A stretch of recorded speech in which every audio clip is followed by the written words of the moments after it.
Shanice Washington walked through the crowded halls of Lakeview High School like a shadow, unseen, unbothered, and unheard. At least, that's what she preferred. Her soft steps barely echoed against the tiled floors, and her eyes rarely met anyone's gaze. She had transferred mid-semester, and the whispers followed her like ghosts. She's from the South Side. Her mom's in the Army. She's different. Different meant danger. Different meant she didn't belong. And that's all some people needed to make her a target. She wore her hair in braids and kept her uniform crisp and perfect, never a wrinkle out of place. Shanice was the kind of girl who watched everything, noticed every shift in tone, every twitch of a bully's smirk. She wasn't scared. She wasn't weak. But she was smart enough to know when to stay silent. That all changed the day Jason Miller decided to grab her collar. Jason was a star quarterback, the king of Lakeview. His posse followed him like dogs: Tyler, Ben, and Marcus. They didn't need a reason to pick on someone. They just needed someone different. And Shanice. She was a storm wrapped in silence, and they didn't know it. It started like any other day. Shanice walked to her locker, her books clutched tightly to her chest. She heard the snickers first. Then the stomp of boots. Then the mocking voice.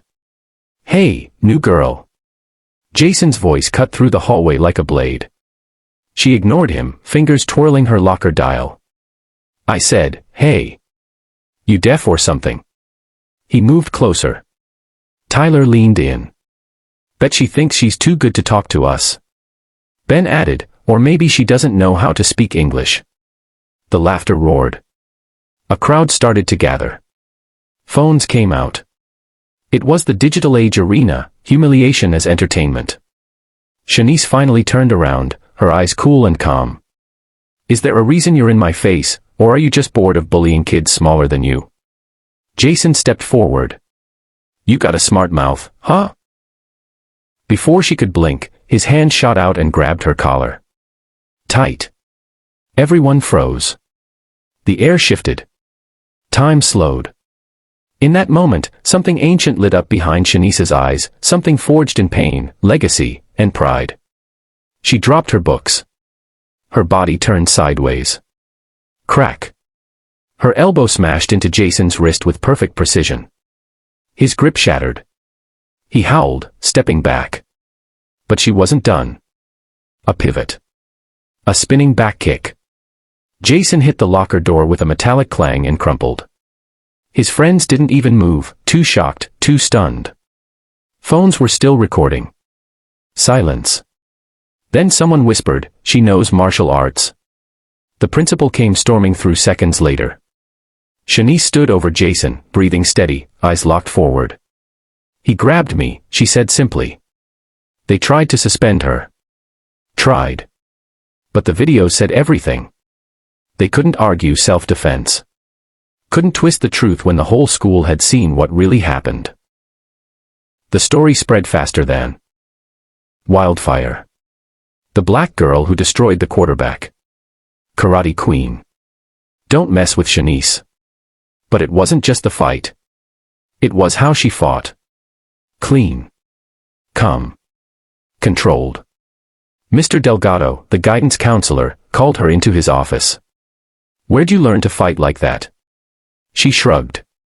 "My mom's a third-degree black belt. She made me learn since I was 5. He leaned in. "I think you've got something special, Shanice. You ever think about competing?" That night, she stared at her medals from years ago, stored in a dusty box under her bed. Memories came flooding back, sparring tournaments, trophies, her mom's proud eyes. Maybe she had been hiding for too long. The next week, she joined the school's martial arts club. Quietly.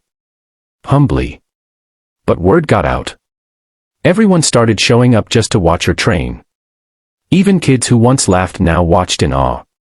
She didn't just throw kicks, she moved like water, every motion precise, graceful, deadly. Jason never looked her in the eye again. But it wasn't over. Because humiliation breeds vengeance. And Jason wasn't going to let a girl, especially a black girl, take his throne without a fight. Rumors spread of a challenge. Something was coming. But Shanice was ready. because this time, she wasn't hiding anymore.